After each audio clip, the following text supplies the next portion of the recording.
Good evening and welcome to another episode of the Coast to Coast podcast. This is our Thursday weekly show. This is the Soccer Hour. As usual, I'm joined by Coach Joey.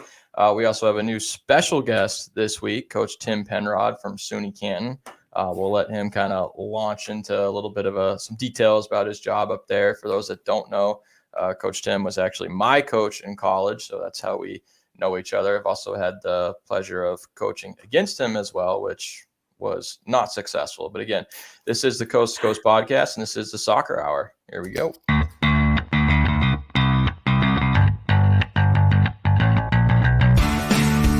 Thinks the earth is flat. So it never sat well with me. Do you want a company that refuses to use your call box or have to be patient? I don't understand why Chelsea gave him the tax so quickly. You want to know who took cheap shots, Greg? Christian Leighton. You want to know who everybody talks about? Christian Leighton. You want to know who was one of the best basketball players ever in college? Christian Leighton.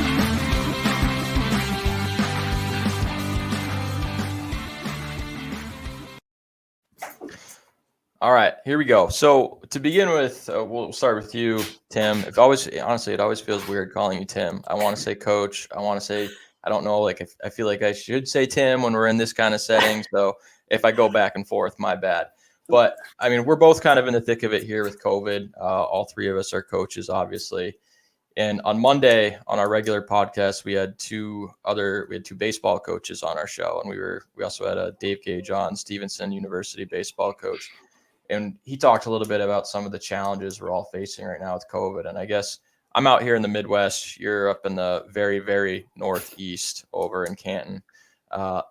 Can you tell us a little bit about some of the challenges you guys are facing right now, and kind of how does this season right now compare in terms of your career? Well, first, thanks for having me on tonight. Still a little bit surprised you asked me, but I think COVID's made this year unlike any other that any coach is probably ever going to go through. Even, as we look to future years, I think that the first year in this is going to be something that I've already seen a lot of coaches get out of coaching because of it. Yeah. Unfortunately, they can't deal with the stress of the unknown, in some cases, knowing whether or not their school's even going to be open because of all the financial strain. For us, we're part of the state university system, so we're probably a little bit better off than a lot of schools, but it's definitely still a challenge. And I think the biggest piece of that's just the unknown. We just got a little bit of information this past week, sort of, with regards to spring sports and a potential return to play. But we aren't sure what that's exactly going to look like. Excuse the 5-year-old in the video. Yes, Jordan. Reminder that we're not all just coaches right now. Yeah. So Jordan, do you want to say hi? Nope, she's going to hide. And she knows Greg. That's the best part. That's okay. If she's hiding from other boys, I'm good with that. Head start for you there. Yes. So anyway, back to my point. I think that the unknown is really the biggest challenge. And then the other big thing that I found is just recruiting this year has been such a crapshoot, really. For us, and the kids that we recruit, I've found that they either want to stay fairly close to home or they want to get as far away from home as they possibly can. And that middle ground hasn't really been there for us this year. So kids outside of 2 hours, or inside of 6 to 8 hours, they are not really flocking our way the way they normally would. And so we've had to battle that, and we're a little bit later in our recruiting process this year than we have been in other years. For me, I wasn't expecting some of the new recruiting challenges that this was going to bring. At first I'm like, this is great. I'm in a pretty remote area up here. And I kind of assumed that the lack of travel and stuff was going to help us because no one at one point was going to any schools. Mm-hmm. And now I'm kind of thinking that's actually working a little bit against us because there are if you're in a big metropolitan area, you can still see a college. Here, you can't. It's just not easy to travel. We had a kid visit from California last week, and we're normally they're doing an overnight visit. They're hanging out with the team. They're probably playing pickup with the team, going out to dinner with the family at some point, really getting to know one another. Like all that's off the table now. So in terms of college recruiting, I feel like it's just completely changed the game here. Joey, what's it been like on the high school level with COVID right now? So Excuse me 1 second, guys. That's all right. So this season was completely different. We shrunk our normal game schedule from 16 down to about 10, I believe, and we could only play teams within our local region. So, and then for the state tournament, they had 4 different regions opposed to, the 1 through 16 seeding based on record. They had 4 clusters based on your region, and they literally drew names out of a hat for seeding and for, home and away. So obviously it's a lot different. But at the end of the day, the kids are getting to play. So it's a little different. I'm super grateful that, the seasons are going smoothly and all the winter sports seasons have gone well. So it's different like you guys, but I feel like. So were you guys having to play like schools that were just way bigger or way smaller? Because No. in New Hampshire, I know it's all really size based on the school, right? Yeah. And we're probably like the only area where you didn't have that because the majority, like half of our division is in the Lakes region. So, I mean, almost all of our games were, teams in our division, but other areas of the state, you had teams playing all schools, at least 1, if not 2 divisions above you, which was absolutely brutal. Yeah, I was watching some of that in the Seacoast area where I'm from, and I was watching Dover. I think it was like they were playing Newmarket, and I was like, man, I wish I was in high school when we had that schedule for Dover. We might have actually won a game or 2 back then. But yeah, all right, moving along here. Before, and again, we talked about, I put it in the kind of promo on Facebook and everything. We're going to talk a little bit about Barcelona Premier League. Before, I gotta mention one thing here. I'm wearing my Leicester City jersey right now, and I highly doubt there's any other Leicester City fans on here because there's not a whole lot of us out there. But today was horrible, and it's kind of been building up in my brain here over the last 4 hours since the match ended, and I've really tried to not talk about Leicester City on the show like at all because I don't want to make it about me. I'm not selfish, and also Leicester City is just not a popular topic. But today, I mean, horrendous performance. And I'm starting to get a little frustrated here because Brendan Rodgers is always getting all this credit, all this talk. He's what a great job he's done at Leicester City. We've now had two-legged competitions where he's failed to win a single game in those 4 games. Last year in the EFL Cup, made it to the semifinals, playing Aston Villa, tied the first one, lost the second. And that was a team that was in a relegation battle at the time. Today, after a 0-0 tie against what the hell are they called? Slavia Praha? Their whole coaching staff looked like a bunch of extras from the set of John Wick. I have no idea like who they are. I know they're good. They win in their domestic league, but we should have been clobbering these guys. And we didn't score a goal in either match. Lost 2-0 today. And so I look at these 2 performances when it really matters, when you got a chance to win silverware. And then I'm looking at the collapse last year where we crashed out of the top 4, chance to make the Champions League. And I'm starting to feel concern.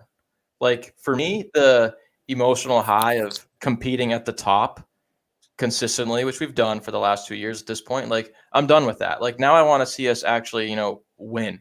I don't like being in the conversation isn't enough right now. And I guess my question is, am I being too hard on Brendan Rodgers, or should I actually do I have a right to be pretty upset and also concerned as we enter, the final third of the Premier League here?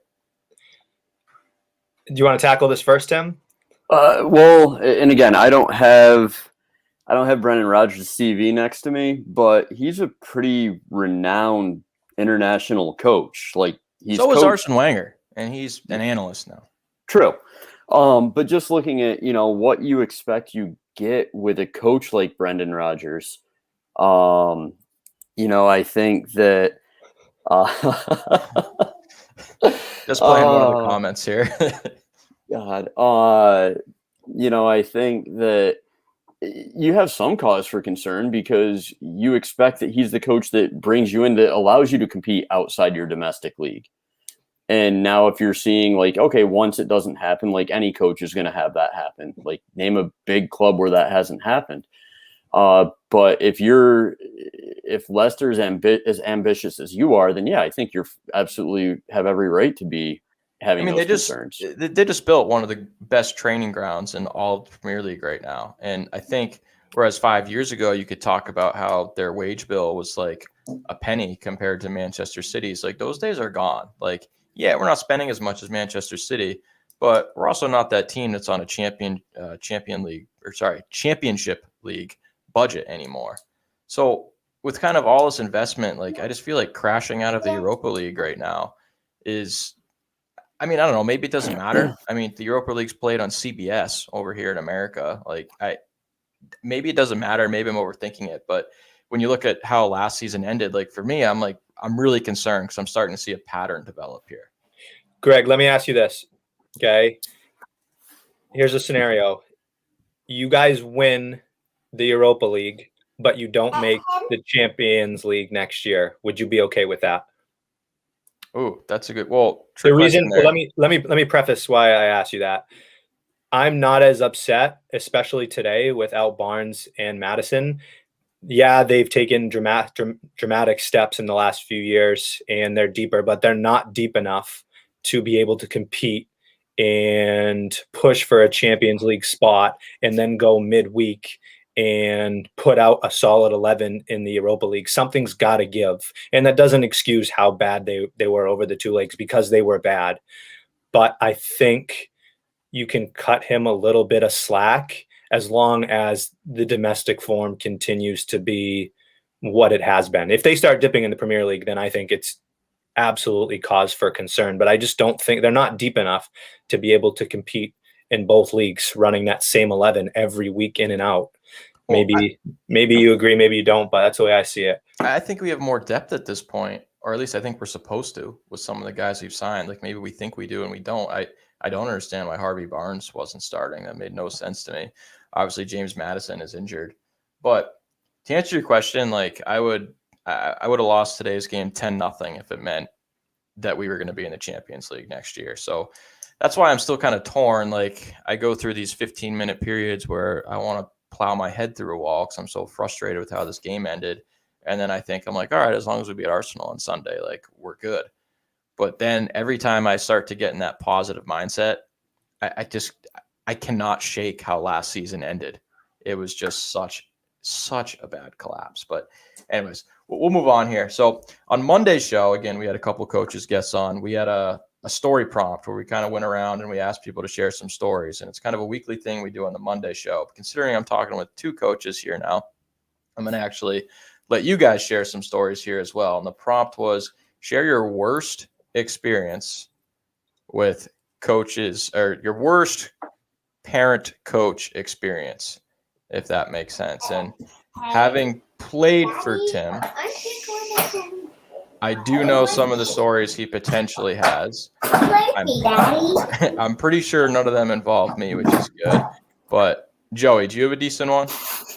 Yeah, it's probably not as good as either of the two of you. Tim, I know we just met, but so I coach high school soccer in a town where it's a football town. No one cares about soccer, northern New Hampshire. And so while that's frustrating, on the flip side, none of the parents really care about soccer. So I don't really catch a lot of flack from the parents ever, which is great. I guess my one story was about 6 years ago, fresh out of college, first soccer job. I'm coaching middle school soccer. It's our first game at home, and it's middle school. Obviously, everybody gets playing time. It's not even, but it's middle school. So the game ends. We were terrible. We lost like 2 or 3-0, and I'm walking to my car in the parking lot, and I had a parent sprint and chase me down to my car and block my car door and wouldn't let me get into my car until he gave me a piece of his mind about why his son didn't get more time. I teach at the school I coach at, and I'd been there for maybe a week. fresh out of college, and I already have, and this is like my only really big story, but I have a parent won't let me in my car, on the verge of assaulting me. So that is horrifying. it was pretty scary. Needless to say, his kid was the worst player on our team. Obviously, it's always those parents. So yeah, that's pretty much it. That was disturbing though. Yeah, that is, and I'll comment that in a moment. I want to hear Tim's story. So this actually happened my second year as a head coach. So Greg, you were actually on the team, and I don't think you're aware of any of what actually happened. But well, so there's two components to the story. There's an immediate component, and then there's an after component. So immediately following a game, a sophomore who had lost his starting spot to an incoming player. So my first year we were awful. So as bad, Joey, as you're saying your team was, like I would have taken a 2 or 3-0 loss. We lost most of our games 7 or 8-0 that first year. I can confirm that, and I just also want to go on the record that was before my arrival. But carry on. Didn't get a whole lot better the second year after Greg's arrival. But so after one of the games in which this young man did not play, his father accosted me on the sideline as I was walking off the field to go to my office, and started berating me about how he and his wife had driven 3 hours to watch their son sit the bench. Daddy. And how Jordan, you got to wait a minute, hon. Daddy. Oh my God. Jay, please wait. Daddy, what? I want you to come play tag with me. I will come play tag when I'm done with this. Okay. So anyway, literally on the sideline of the field, and starts jabbing a finger into my chest. You need to play my son. You told me last year how good he was. This, that, and the other thing. We're gonna pull our support from this program. I'm like, what support? Whatever. To the point where our game day administrator walked over and literally asked if there was a problem. There was a fairly good scene. I think most of the guys on the team had left the field at this point. Afterwards, found out that I got an email from the president of the college that night. The mother, stop. Oh my gosh. The mother wrote an email to the president making the exact same complaints. And the best part about all this is the kid had no idea any of this was going on. And I had been more than upfront with the kid about why he wasn't playing, what was going on, like what needed to change for him to play. He never told his parents that. So just a complete mess. And the president basically said, I'm going to let you handle this. So I wrote a really nice email back just saying, isn't it a great thing that your son cannot play soccer at this level and not lose a scholarship? That's like totally on brand with kind of some of the stuff we talked about on Monday, where it's mind blowing that there's people out there that, like, Joey, did you say yours was a middle school soccer game? Middle school, the pinnacle of athletics.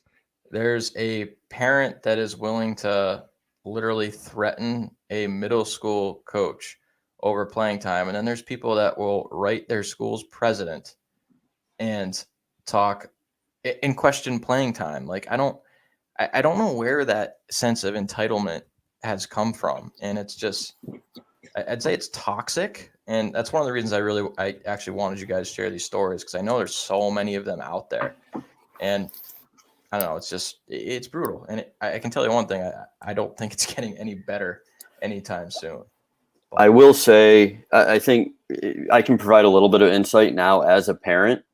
Like, we want to think that our kids are the best at everything. And it's great when you hear, like, Jordan, who's hanging out in the background here. I'll brag about my kid for 1 second. Like, we had an awesome parent teacher conference with her teacher this year. And then found out from one of the teacher aides is a family friend, like, that she's doing really well. And like, that's awesome to hear. Like, you want to hear that. I think any parent wants to hear that about their kid. But I think I also know that my kid's not perfect, and I'm sure there's stuff like I'm sure she gets in trouble in school because she gets in trouble here. And I know there's no way she's that well behaved all the time. But that's okay. Like, I'm okay with another person saying, hey, your kid needs to work on this.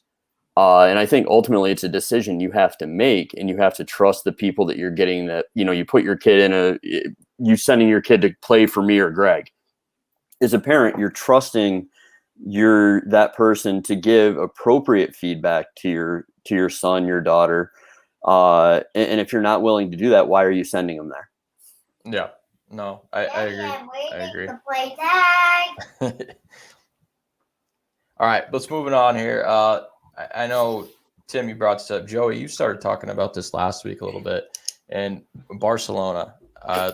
So Joey, you talked about some of their struggles, financially, and I actually went back and fact checked all those. And I found the Forbes article. You have to stop. You were spot on.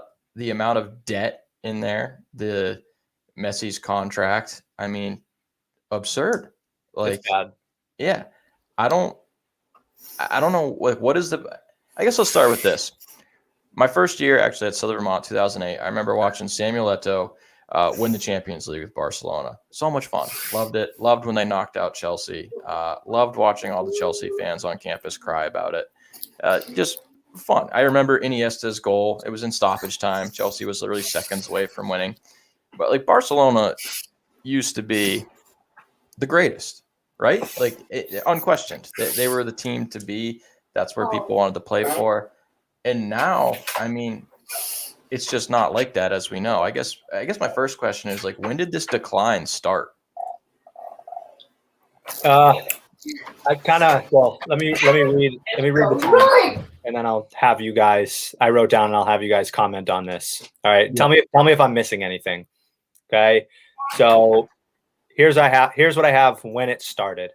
All right, so I had the rapid decline started in the 2016-2017 season, right after Barcelona had the massive comeback against PSG, where they won the second leg 6-1, which I'm sure you guys remember.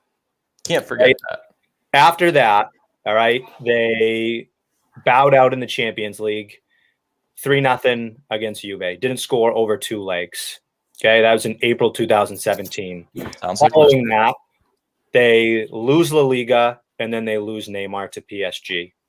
Following season, they signed Coutinho in January with the third highest ever transfer fee at 145 million euros. Oh, man, I completely forgot about that. Yeah, it gets better. So following the signing, they collapsed against Roma in the quarterfinals. Up 4-1 after the first leg, lose 3-0 in the second leg of the quarterfinals. Disaster. Consolation, they win the Liga. Following season, you have the collapse against Liverpool, up 3-0 after the first leg. Again, a caveat, they win the Liga. Their solution to that is to have the 5th highest transfer ever with Griezmann, $107 million. Another terrible Band-Aid to the problem. Then obviously last year, they not only lose to La Liga, but they lose 8-2 in the quarters against Bayern. And then this year you got the Messi fiasco in the offseason, the finances.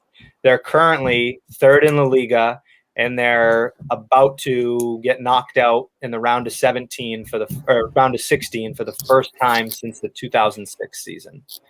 So I know that's kind of a lot of information, but after that PSG comeback, it's been progressively terrible with epic collapses in the Champions League and just horrible financial managerial skills at the top, I guess, because it's a disaster. So, sorry, the one thing I wanted to add to that, Joey, that after they blew that 3-0 lead against Liverpool, they should have been up 4-0 going into the second leg. In stoppage time, they had a basic 3-on-1 break in which Messi squared to Dembele, and he missed from 8 yards out. He missed the entire goal. That would have made it 4-0. And you could see, like, Dembele laughed about it. And Messi just stared at him like, Are you kidding me? And there was this mindset that, hey, we're Barcelona. We came back and beat PSG 6-1, and that loss against Roma, that was a fluke. We're Barca, and nobody's going to stop us. So it's okay that I just missed that. And I'll go on my rant about Dembele in a little bit here, but I think you've hit the one big thing you talked about right at the end there, the mismanagement from the top. They don't currently have they have an acting president and acting board of trustees who are empowered to do absolutely nothing. The team was in desperate need of reinforcements in the winter transfer window. Not that they had any money to buy anybody. But it goes back to the fact that, and again, say what you will about Messi's contract and everything, and you'll have to fact check me on this, but all of the first team players, to my knowledge, took a 70% wage cut due to COVID. And I believe that did, and again, he's still making more money than, more money per minute than any of us are making in 10 years. But yeah. I do remember a lot of players were doing that though. Yeah. So yeah, and again, it's not Messi's fault that he was offered that big contract. No. And he's been telling the club for 3 years that he's wanted to leave. Yeah, he told the world that he wanted to leave, and I understand, like from an endorsement standpoint, Messi brings money into that club like nobody's business, but. And I know I probably watch Barcelona as much as Greg, you watch Leicester. I've seen him look happy on the field once this year. I don't think 1.5 games. What is the point of trying to keep him at this point? Like, well, you're just shelling out money for someone that. But they have a history of that. Like, so Messi is 33, 34? That range. PK is 34. Or I'm sorry, 33. Jordi Alba is 31. Sergio Busquets is 32. Miroslav Pjanic is 32. God, some of these guys have been there forever, I feel. But that's the thing is, 2 years ago, they signed Sergio Busquets through 2023. Why? They could have sold him as a 30-year-old, gotten some money for him somewhere, but he was already slowing down in the Barca system. Yep. Xavi and Iniesta, they recognized when it was their time, they were slowing, and I still think, in all honesty, both of them would be better than anybody in that midfield, aside from maybe Pedri. De Jong's doing great, but, Busquets is older, he's slow. The game against PSG, he was the definition textbook of a center mid who would try and force a pass, turn it over in the attacking third, and then dive into a tackle, leaving a giant gap of 30 yards behind him for everybody. I'm like, what are you doing? I've seen those before. So let me ask you this: like, where do we pin the blame? Like, obviously, there's plenty of blame to go around here, but we talked about kind of when this decline started. But like, is it one manager that kind of started the landslide here? Is it all kind of administration? Like, who really shoulders a lot of the blame for this? Tim, can you speak about the board? I'm not really sure about how Barca runs, but I've read tons of stuff about different coaches, and I remember Pep's time there and reading about him leaving after 3 years, just being so drained mentally, just from how much pressure is there, and kind of micromanaging from the higher ups. And it sounds, and I don't know if it's gotten better since then, but it sounds like it's just an absolutely toxic environment to coach or work in as a professional. So you have the president of the club who has his hand in everything.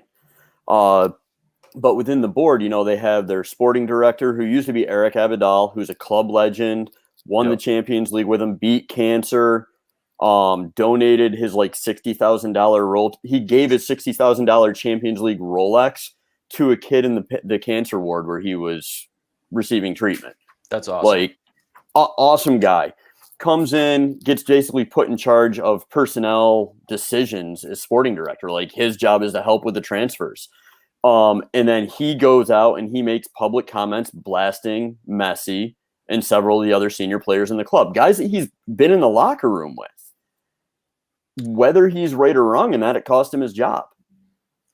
Is that right? I remember when that happened. Do you agree with that? I remember him getting a ton of backlash. Like, you can't say anything bad about Messi, apparently. Like, should he not have said that?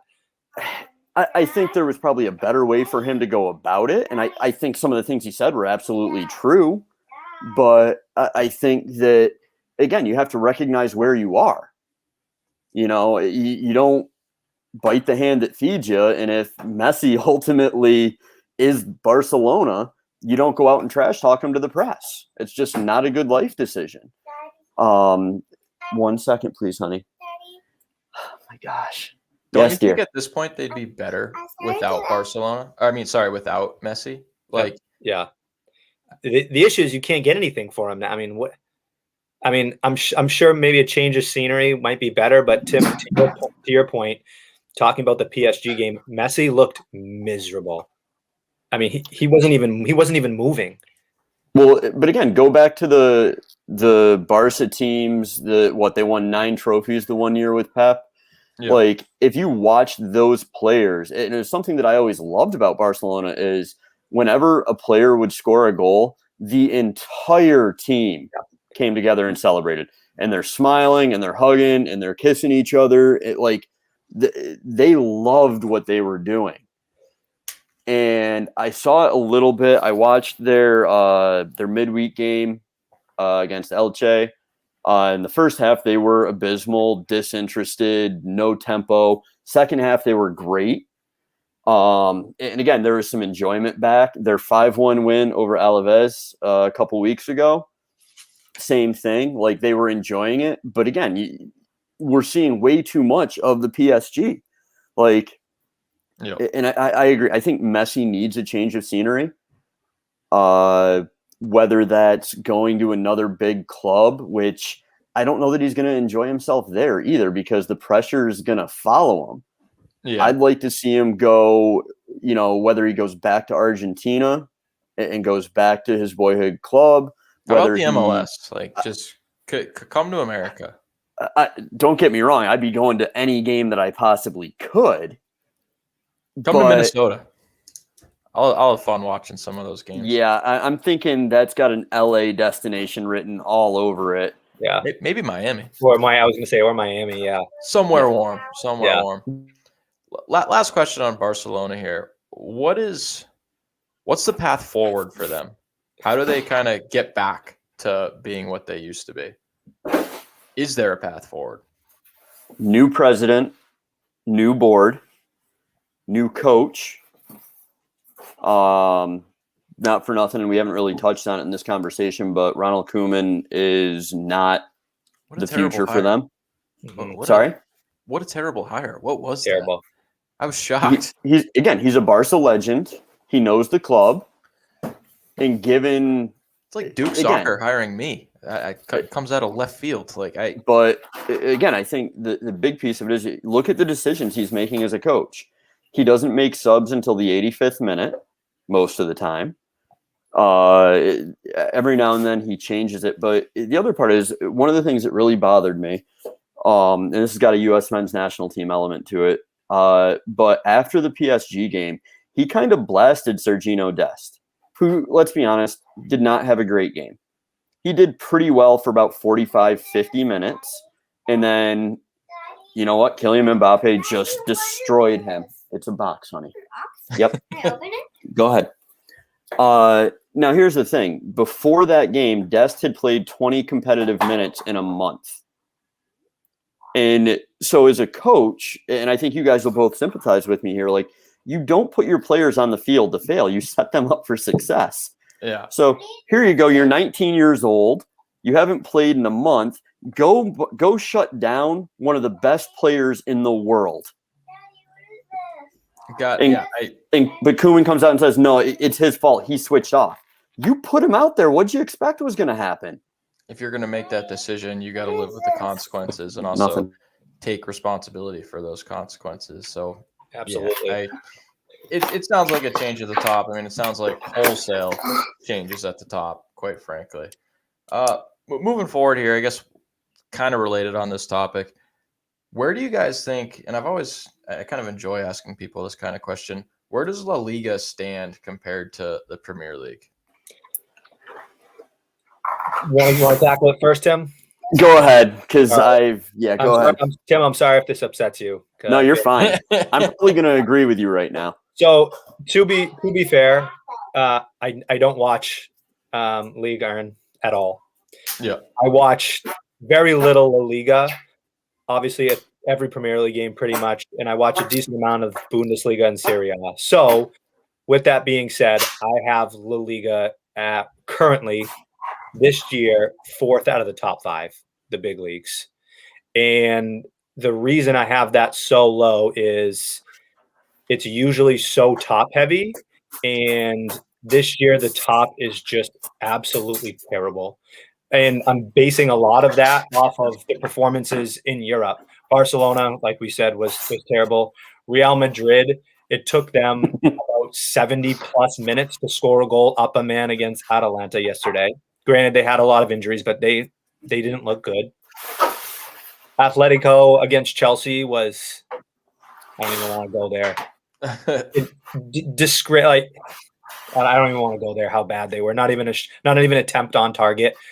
So, and then you had Sevilla lose to Dortmund. So for me, I think it's fourth, just because those juggernauts that you usually have, that usually has La Liga higher up in that ranking, they're not what they usually are. Yeah, no, I agree. Like your top heavy comment, kind of, that's what I picked up the most. Like I remember, usually, I feel like the top 4, top 5 La Liga teams can take on anyone, including the top 4 or 5 of the Premier League. But for me, I always put Premier League ahead of it because the bottom of La Liga, I think, would get absolutely whacked in the Premier League. But now when you're looking at those top teams that are also kind of just not competing anymore with the top teams in the Premier League, I just feel like it's fallen off significantly. But Tim, you're the expert you watch the most of them. Well, and again, I'm traditionally watching. I'll catch a little bit of the Madrid games here and there. I've been watching Valencia a little bit because Yunus Mensah, who's a potential men's national team player, is with them. Yeah. But no, I think you guys are dead on. I mean, La Liga is not good this year. Atletico's has got really good form in the league, but Madrid's in second place, 6 points back. Barca's in third, I think 8 or 10 points back now.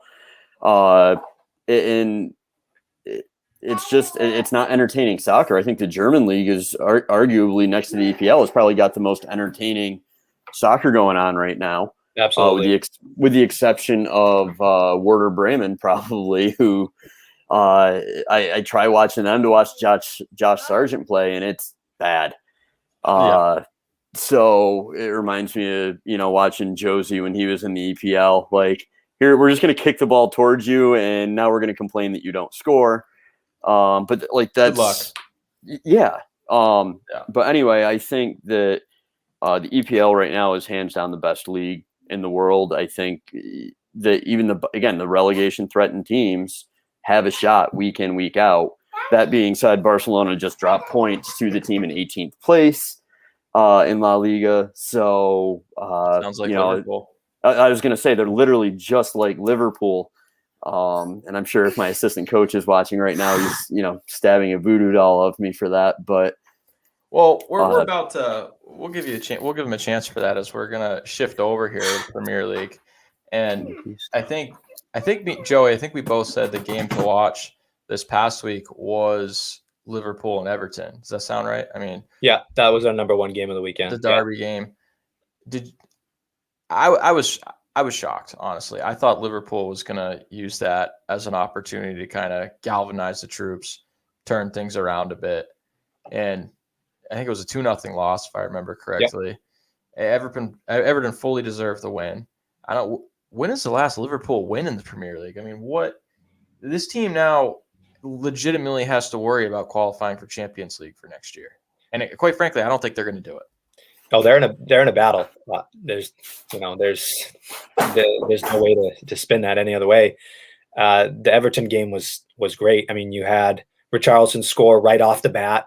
kind of with the quick jab, and then you're waiting. And this is how I feel every time I watch Liverpool, because they've been so good for so long. You're just waiting for something.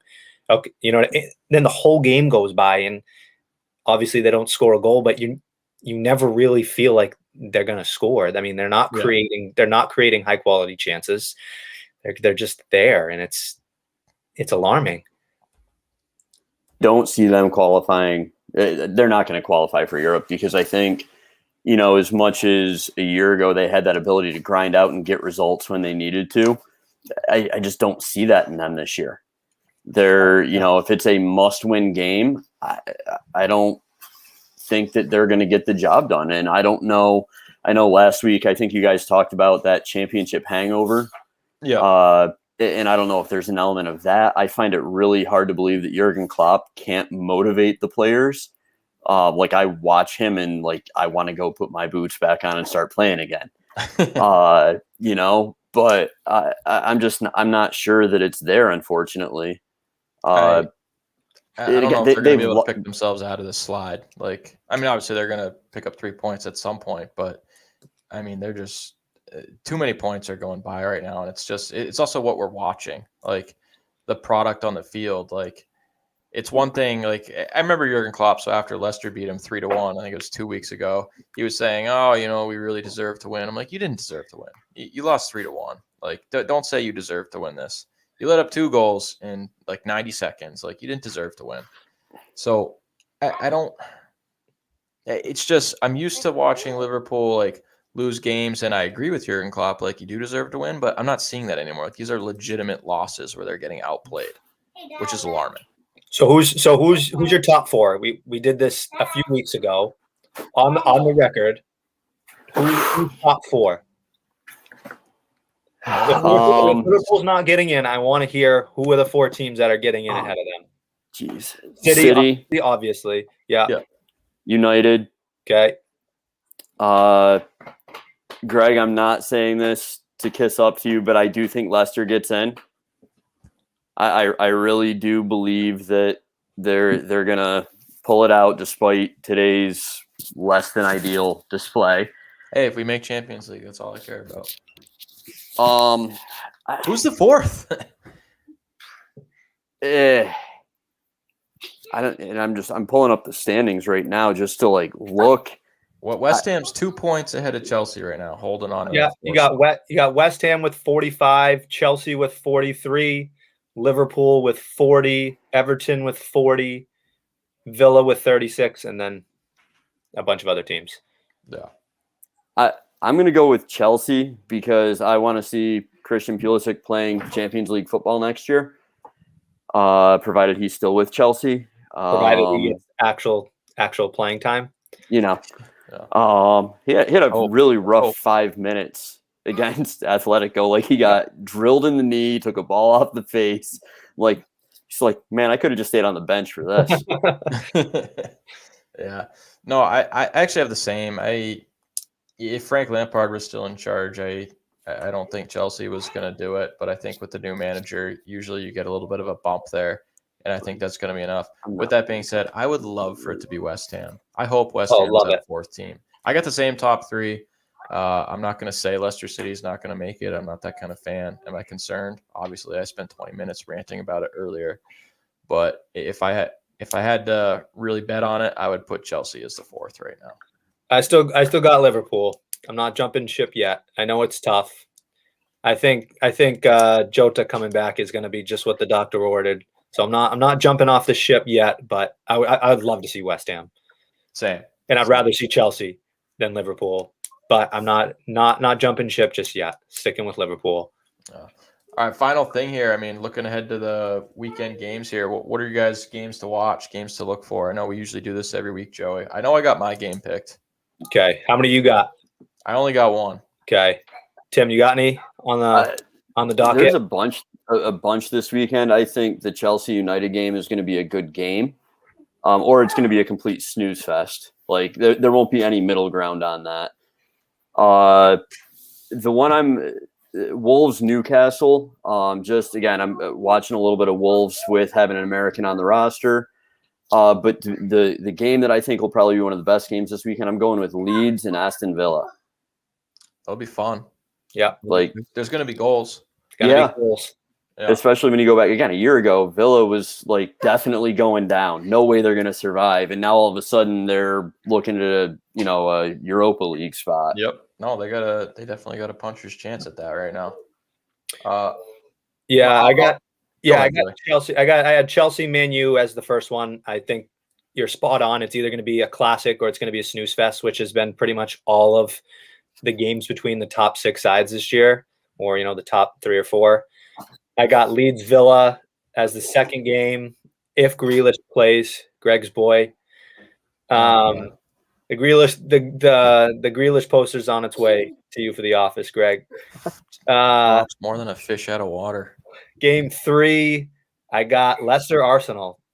I think it's danger for Leicester this week, and I hate to say it. I picked the same game for that exact reason. Did you see the game? I don't know if you watched this because we didn't have it in our games to watch last week, but Arsenal, they got down in the first 70 seconds against City, and then for almost the entire rest of the game, they were better than City. Definitely long stretches of the game. They had an unbelievable win in the Europa League today. I think Arsenal's going to put up a fight, so huge game for Leicester. And then the last game, City-West Ham. Yeah. Obviously, as a City fan, rooting for City, but West Ham had a draw against City earlier this year, so we'll see what they can do. City's run's going to end soon, so I can see West Ham getting a point out of this. That's a huge game for West Ham. I mean, I picked Leicester City Arsenal for my game, obviously for selfish reasons, but at the same time, I chose this. I was kind of looking at the matches, and I was doing this after today's result. And again, kind of everything I talked about earlier, like the slide they went on at the end of last year, like that can potentially happen again. So now, terrible loss today. And now we're playing Arsenal, who, they're down on the table right now, but it's still Arsenal, and they still have a lot of talent. And like you said, they're coming off, again, it was against City, but they looked good. They looked dangerous.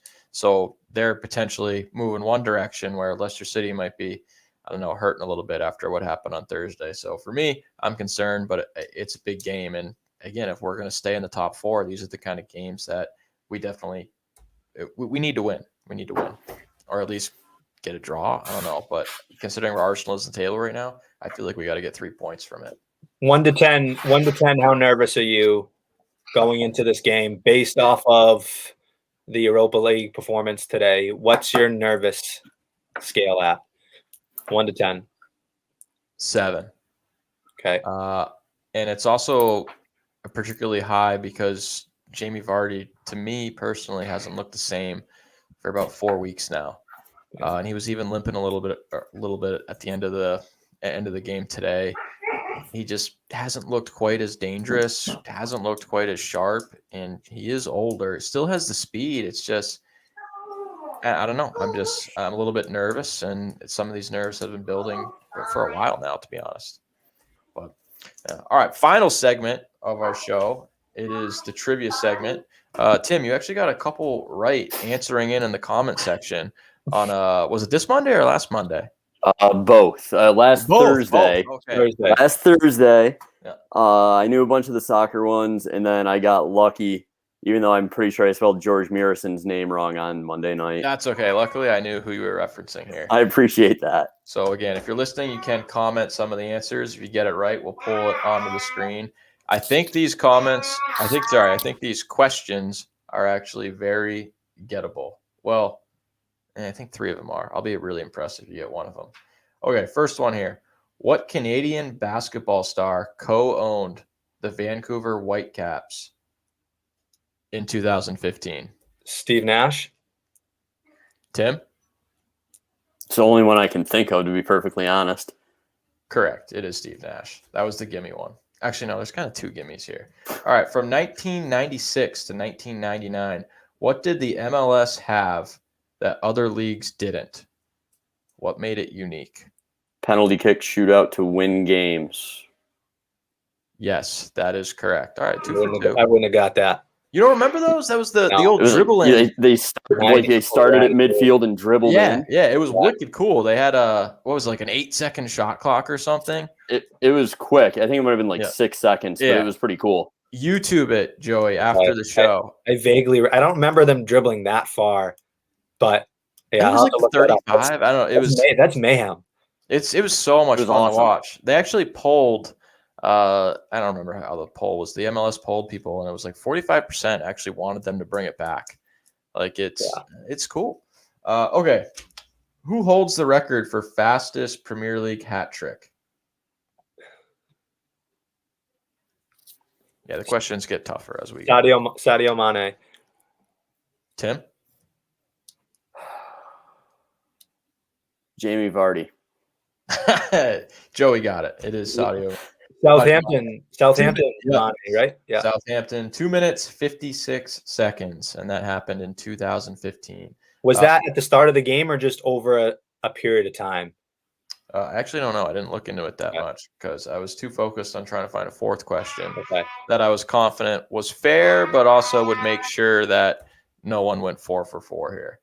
All right, final question. Why did the Indian national team withdraw from the FIFA World Cup competition in 1950?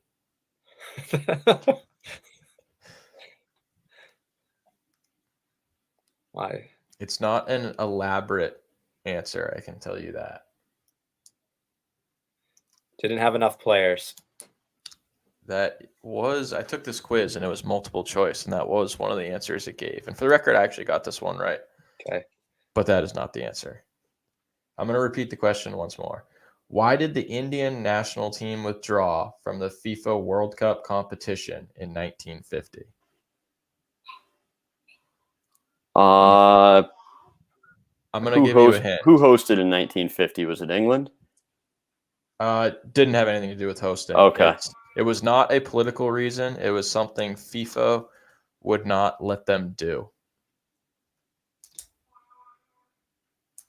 They wanted to play a certain way. They wanted to play naked. You're on the right track here, but that is not totally it. I'm giving you hints. You're on the right track. 1950. All right. They wanted to play barefoot. That was the answer. And FIFA would not let them do it.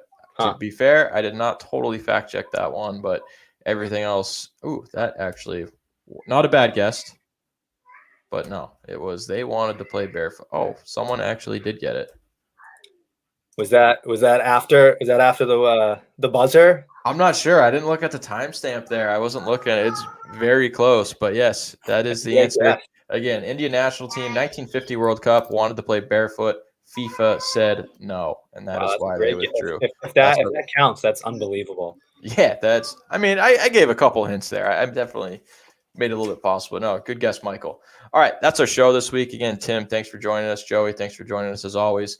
Be sure to tune in Mondays when we have our regular segment of the Coast to Coast podcast. And again, this is the Soccer Hour. It's always on Thursdays. Be sure to subscribe to our Patreon. Again, that's how you can get early access to content. And you can also choose topics, and you can potentially also be a guest on the show. But again, early access to content, plenty of other stuff in there as well. Follow us on Instagram, follow us on Twitter. And again, you can always listen to the audio version of this basically anywhere you get podcasts, Spotify, iTunes, Stitcher, whatever. Leave us reviews, subscribe, and yeah, thanks for joining us.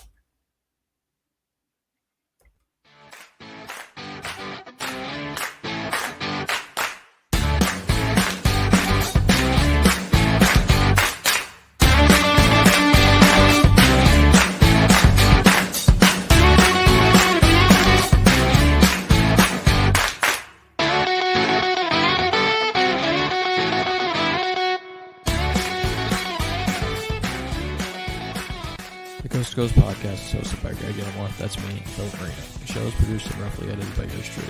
Feedback, you can always reach us via email at talkcoasttocoastpodcast@gmail.com. Again, that's talkcoasttocoastpodcast@gmail.com. Thanks for listening.